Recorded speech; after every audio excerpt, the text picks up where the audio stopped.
Hello dear student, एक बार फिर से स्वागत है आपका हमारे यूट्यूब चैनल आई स्मार्ट सॉल्यूशन पर।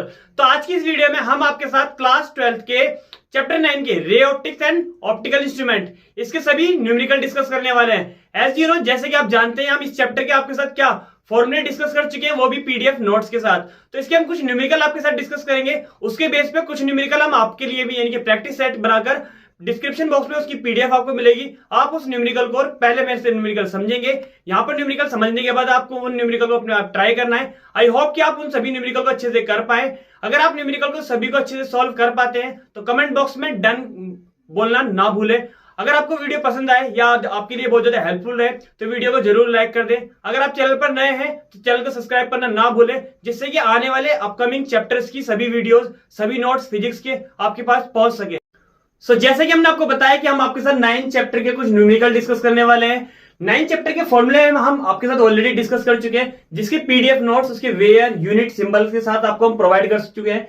इसी चैप्टर में 9 चैप्टर में मैंने कुछ न्यूमेरिकल डिस्कस किए हैं। फर्स्ट न्यूमेरिकल, जिस न्यूमेरिकल को मैं सॉल्व करूंगा, इसके ही बेस पे कुछ न्यूमेरिकल मैंने आपको हैंड रिटन नोट्स के साथ डिस्क्रिप्शन बॉक्स में पीडीएफ प्रोवाइड किए। जाकर उस पीडीएफ को डाउनलोड कीजिए। आफ्टर देन इस न्यूमेरिकल को पहले आप यहाँ पर समझिए, देन उनको न्यूमेरिकल को सॉल्व करने की कोशिश करिए। आई होप कि आपके चैप्टर 9 के सभी न्यूमेरिकल की प्रैक्टिस अच्छी हो जाएगी। मैंने कुछ पार्टिकुलर कुछ इंपॉर्टेंट टॉपिक ही उठाए हैं न्यूमेरिकल के लिए।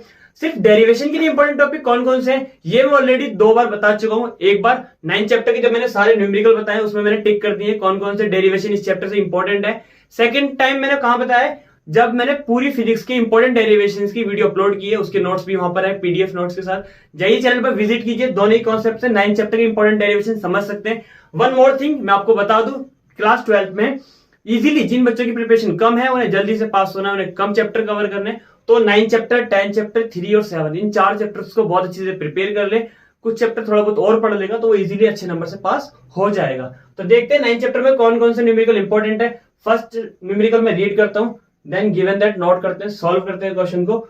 वन मोर थिंग, मैंने बताया कि कुछ टॉपिक ऐसे भी है चैप्टर की स्टार्टिंग में, जैसे कि रिफ्लेक्शन ऑफ लाइट हुआ, रिफ्रैक्शन हुआ, छोटे मोटे टॉपिक है जो हमारे पास 10th में भी थे, इसलिए उनके न्यूमेरिकल 12th में रिपीट नहीं होते। इसलिए कुछ न्यू टॉपिक है, जैसे कि रियल डेप्थ, एपरेंट डेप्थ सुना होगा आपने, नॉर्मल शिफ्टिंग सुना होगा, डिस्पर्जन पावर सुना होगा। ये 1 मार्क्स में 2 मार्क्स में काफी पूछे जाते हैं। तो एक छोटा सा न्यूमेरिकल है नॉर्मल शिफ्टिंग का, देखते हैं कैसे होगा। गिवन क्या है क्वेश्चन में, फर्स्टली रीड करते हैं। A printed page is kept placed by a glass cube.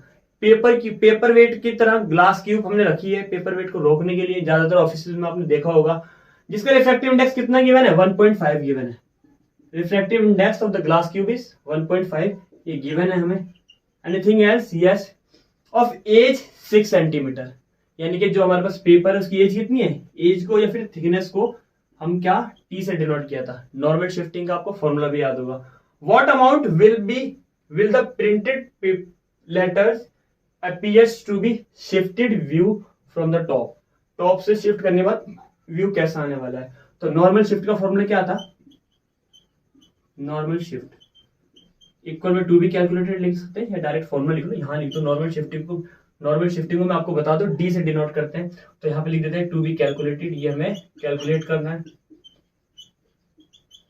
तो नॉर्मल शिफ्टिंग का फॉर्मूला क्या होता है,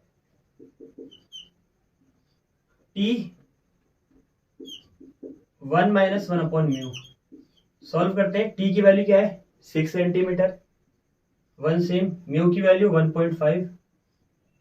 1.5 को हम सॉल्व करेंगे, 1.5 को 3/2 लिखते हैं। क्या लिखते हैं, 3/2, नीचे 2 आएगा, ये ऊपर आ जाएगा।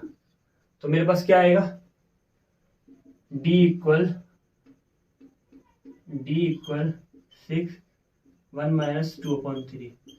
एलसीएम लेते हैं, 3 - 2/3, 6 × 1/3, 3 2 6।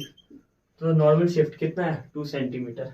आई होप कि क्वेश्चन का कॉन्सेप्ट और फॉर्मूला और कैलकुलेशन तो ज्यादा हार्ड है ही नहीं, इजी कॉन्सेप्ट है। 1 मार्क्स में 2 मार्क्स में ज्यादातर पूछा जाता है, कि आपको बहुत अच्छे समझ में भी आया और आपको क्लियर भी हुआ। देखते हैं इसी चैप्टर से सेकंड न्यूमेरिकल कौन सा है जो एग्जाम के पॉइंट ऑफ व्यू से उसके आने के चांसेस ज्यादा भी है और हमारे लिए बेस्ट भी है। वो वन मोर न्यूमेरिकल आपके साथ डिस्कस करते हैं। इसी चैप्टर्स में टॉपिक डिफरेंट है। मैंने आपको बताया कि मैंने सिर्फ और सिर्फ 2 या 3 क्वेश्चन कैसे लिए 1 मार्क्स में, छोटे टॉपिक लिए जो कि न्यू है क्लास 12 में, क्लास 10th में हमारे पास नहीं थे। लेकिन ये टॉपिक थोड़ा सा डिफरेंट भी है और थोड़ा सा इंटरेस्टिंग भी है। इसका हाफ पार्ट 10th में था, लेकिन कुछ अपडेटेड न्यू पार्ट हमारे पास 10th में नहीं था, जो कि यहाँ 12th में आया है। तो डिस्कस करते हैं क्वेश्चन क्या है, सॉल्व करते हैं। इजी भी ये क्वेश्चन, मैंने आपको बताया कि ज्यादातर 2-3 क्वेश्चन जो मैंने स्टार्टिंग में चूज किए वो इजी है, और इनकी बेस पे आप हमारे सैंपल पेपर यानी कि जो हमारा छोटा सा नोट्स पड़ा है आपका, उसे आप सॉल्व कर सकते हैं। इजी न्यूमेरिकल है, रीड करते हैं, गिवन दैट नोट करते हैं, देन सॉल्व करते हैं। Calculate the critical angle. Firstly इसे IC भी बोलते हैं और C भी बोलते हैं, ये मुझे कैलकुलेट करना है angle for a glass air surface. किसके लिए? ग्लास एयर सरफेस के लिए, ठीक है। If a ray of light which is incident in air on the glass surface is deviated through 15 degree when angle of incidence is 45. yes, तो मुझे आपको better understand, better explanation के लिए मैं इसका आपको डायग्राम बना के दिखाता हूँ। आपने रिफ्रैक्शन का लॉ पढ़ा होगा। मेरे पास कोई भी ग्लास स्लैब है, ये ग्लास स्लैब है, यहाँ लिख देते हैं, मेंशन कर देते हैं ग्लास। बाहर वाला मीडियम कौन सा है? एयर मीडियम है, क्योंकि रे और ये डेंसर। कोई भी नॉर्मल इंसिडेंट रे आई, इंसिडेंट रे आपको पता है ये वाला पार्ट क्या होता है? ये वाला पार्ट नॉर्मल होता है हमारे पास। ये वाला पार्ट किसका होता है? नॉर्मल का। ये नॉर्मल है हमारे पास। नॉर्मल को हम डॉटेड बना देते हैं थोड़ा सा, ताकि हमें अच्छे से इजीली आइडेंटिफाई हो जाए। ये नॉर्मल आपको पता है, जब बाहर वाला मीडियम रेयर हो और ये डेंसर हो। 10th क्लास क्या होता था? रेयर डेंसर में रेज ऑफ लाइट अगर इंसिडेंट है तो रिफ्लेक्टेड होते टाइम वो बैंड होती थी कहाँ पर? Towards to normal. Incident ray कहाँ बैंड होती थी? Towards to normal. वैसे इसकी जो होना चाहिए वो ये होना चाहिए, ये होना चाहिए इमेजिनरी, लेकिन ऐसा नहीं है, क्योंकि वो रेयर से डेंसर में आ रही है और वो हल्का सा टिल्ट हो जाती है।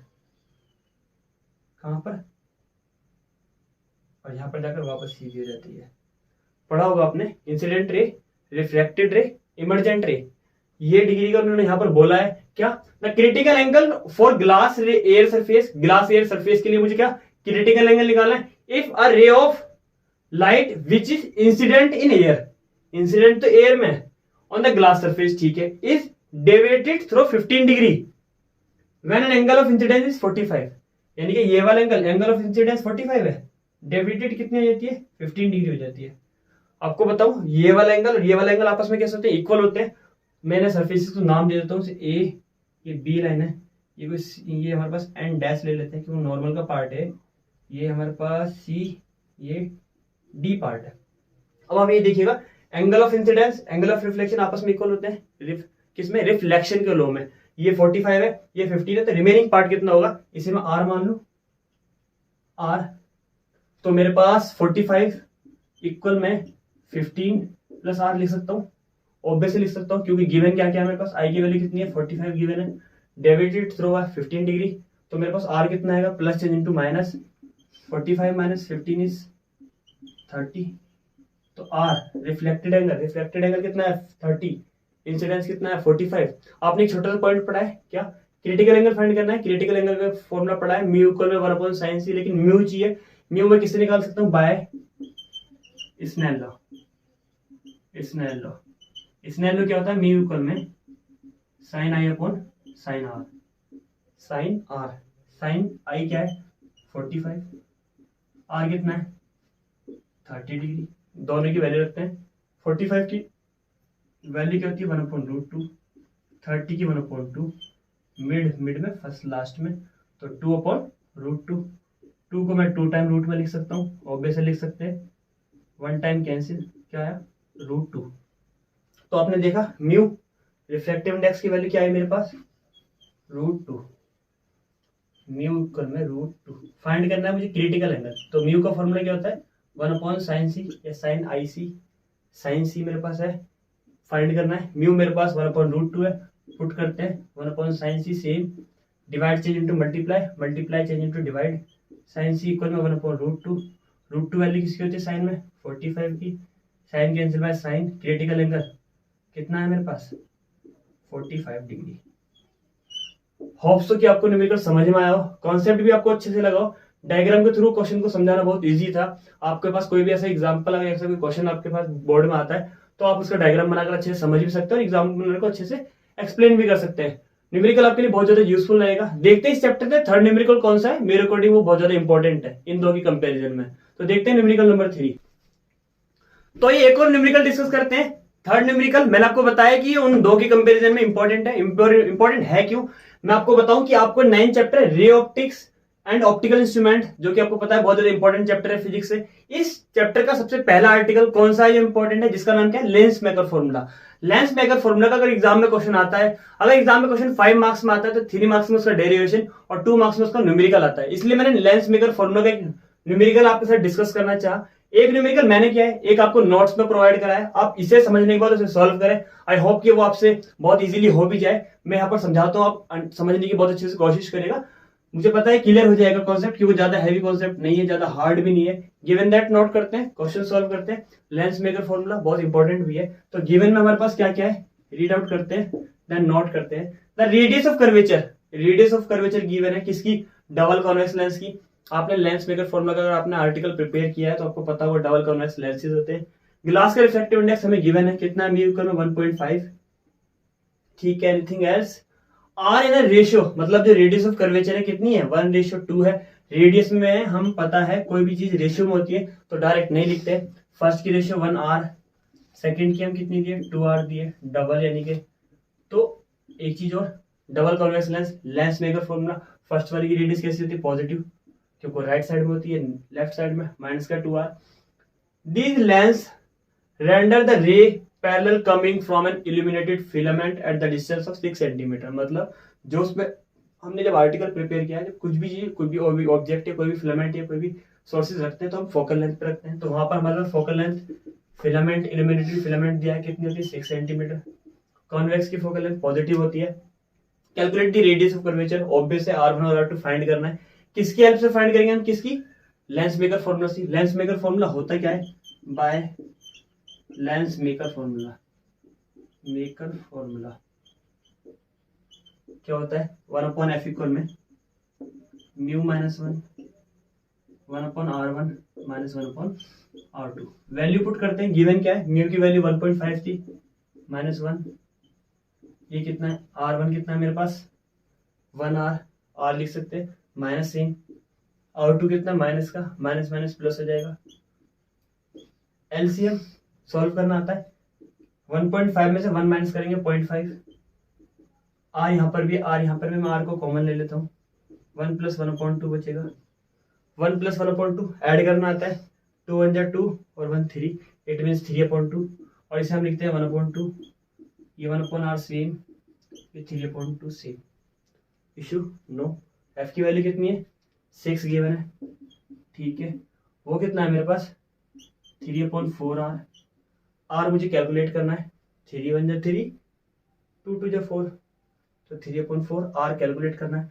तो आर इक्वल में कितना आ जाएगा, 3 × 6/4, 2 3, 9/2 मीन्स 4.5 सेंटीमीटर।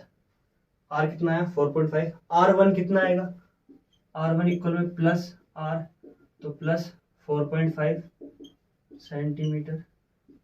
R2 कितना आएगा, माइनस का 2R, minus 2R, minus 2 same, R की वैल्यू कितनी है 4.5, तो माइनस का 9.0 सेंटीमीटर। आई होप कि आपको दोनों ही R1 और R2 की वैल्यू कैसे फाइंड करते हैं समझ में भी आया होगा, और लेंस मेकर फॉर्मूला का किस तरीके से हमें यूज करना है ये भी आपको बहुत अच्छे से क्लियर हुआ होगा। कॉन्सेप्ट इंपॉर्टेंट है और इंटरेस्टेड भी है। तो देखते हैं इसी चैप्टर से थर्ड न्यूमेरिकल कौन सा वाला है जो वर्ल्ड के पॉइंट ऑफ व्यू से बहुत ज्यादा इंपॉर्टेंट है और आपकी बहुत ज्यादा हेल्प करने वाला है। तो देखते हैं न्यूमेरिकल नंबर 4। सो ये डिस्कस करते हैं one more numerical, numerical number 4। मैंने आपको बताया कुछ इंपॉर्टेंट टॉपिक है, ये भी इंपॉर्टेंट है। इसके ऊपर पिछले 4 साल से रिपीटेड न्यूमेरिकल आता है, हर बार मैंने सैंपल पेपर से कलेक्ट करे ज्यादातर न्यूमेरिकल जो है, क्योंकि कुछ रिपीटेड न्यूमेरिकल है, कुछ टॉपिक ऐसे हैं जो बार बार रिपीट होते हैं। कॉन्सेप्ट अच्छा है, थोड़ा सा बस लेंथी भी है लेकिन इंटरेस्टिंग है, लेंथी ज्यादा भी नहीं है। 2 मार्क्स में क्वेश्चन बार बार पूछा गया इसलिए। गिवन क्या है नोट करते हैं, रीड आउट करने के बाद, a ray of light passes through an equilateral glass prism. Equilateral glass prism में एक पॉइंट मैं आपको बता दूं, जब भी इक्विलैटरल ग्लास प्रिज्म आ जाए एंगल ऑफ प्रिज्म कितना होगा, 60 डिग्री होगा। इक्विलैटरल पता नहीं इक्विलैटरल ट्रायंगल किसे बोलते हैं, जिसके 3 एंगल्स, तीनों एंगल्स कितने डिग्री के होते हैं, 60 60 60 के होते हैं। तो ऊपर वाला प्रिज्म एंगल हमारे पास कितना है, 60 डिग्री है। Such that the angle of incidence means I भी गिवन है is equal to the angle of emergence. ये तो पता है, ये हमने 10th क्लास में ही पढ़ा, 12th क्लास में इसे ड्राइव भी किया है। मैंने इससे न्यूमेरिकल के, जब मैंने न्यूमेरिकल कराने से पहले एक फॉर्मूले की वीडियो अपलोड की है। फॉर्मूले में मैंने अच्छे से मेंशन भी कराया कि angle of incidence angle of emergence आपस में इक्वल होते हैं if the angle of emergence is 3/4।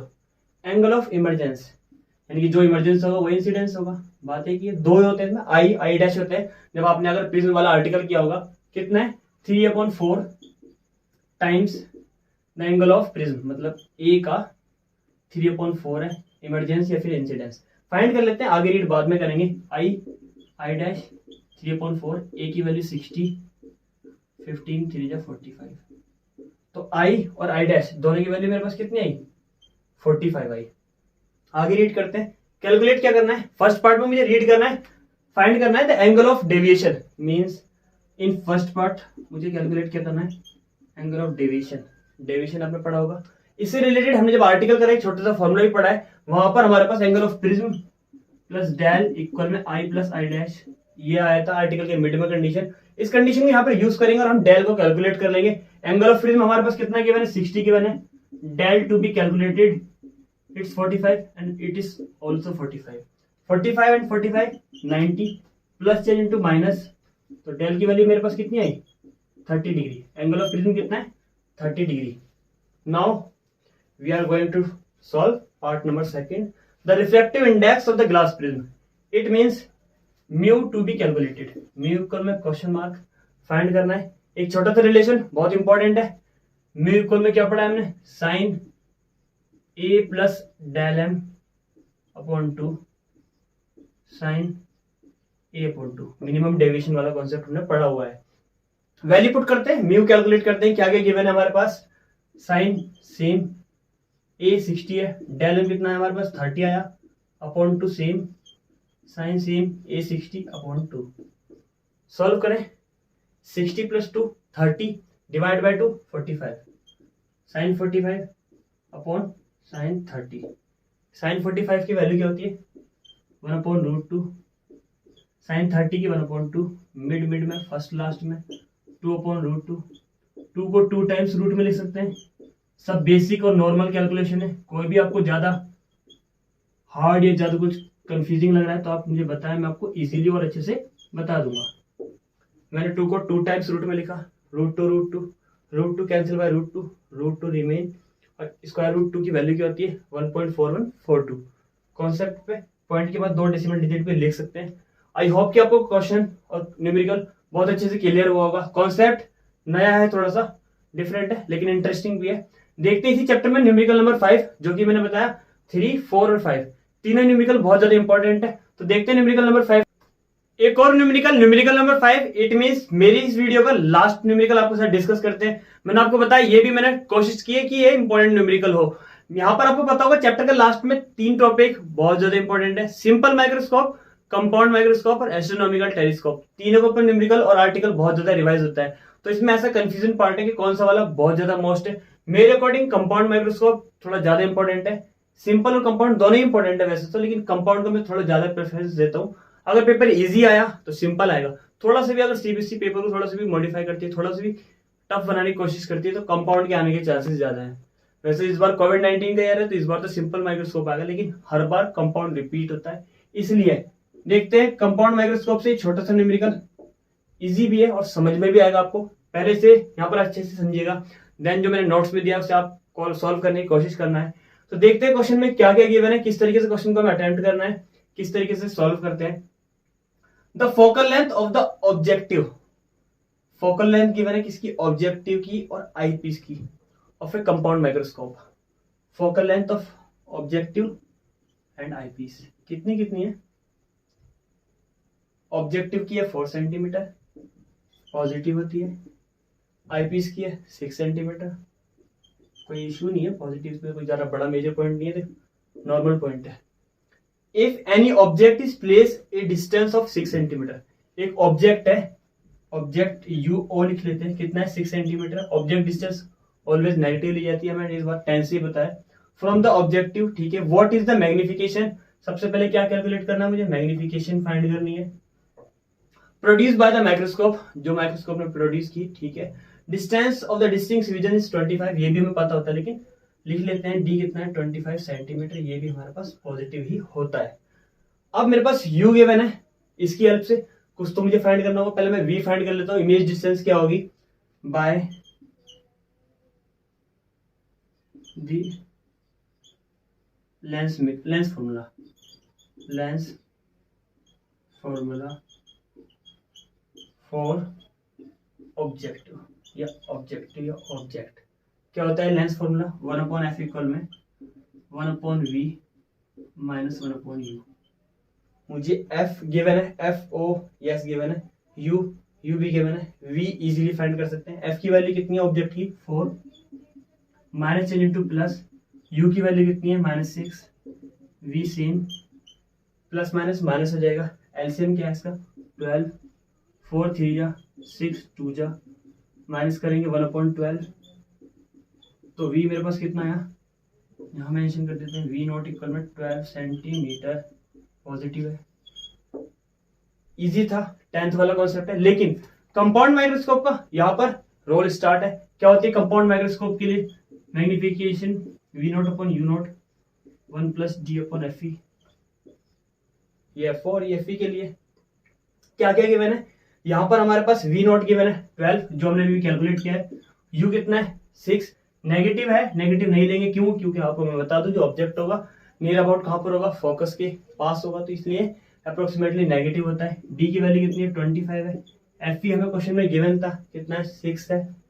Solve करते हैं क्वेश्चन को, 6 2 12, 2 सेम, एलसीएम लेते हैं 31/6 मीन्स 31 में 3 डिवाइड करते हैं 10 जा 3। मैग्निफिकेशन की कोई यूनिट नहीं होती, आपको बताया, तो एम की वैल्यू कितनी है 10.33। आई होप कि आपको कंपाउंड माइक्रोस्कोप का छोटा सा न्यूमेरिकल कॉन्सेप्ट न्यू है, अच्छे समझ में आया होगा, आपके लिए यूजफुल भी होंगे। सभी न्यूमेरिकल आपके लिए बहुत ज्यादा यूजफुल है, बोर्ड के पॉइंट ऑफ व्यू से सभी इंपॉर्टेंट भी हैं, तो अच्छे से सभी न्यूमेरिकल को आप समझिएगा। दोबारा वीडियो को पॉज कर नोट डाउन करिएगा, एक दो बार रिवाइज करिएगा, आफ्टर देन आपको जो मैंने न्यूमेरिकल प्रोवाइड करे उन्हें सॉल्व करने की कोशिश करिएगा। आई होप कि आपसे सभी न्यूमेरिकल इजीली सॉल्व हो जाए।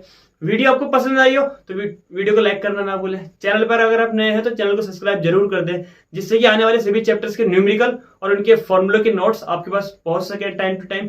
और बोर्ड से पहले हम आपके लिए कुछ न्यू प्रिपरेशन के लिए कुछ न्यू थिंग्स लेकर आने वाले हैं, तो चैनल से जुड़े रहिएगा। थैंक्स।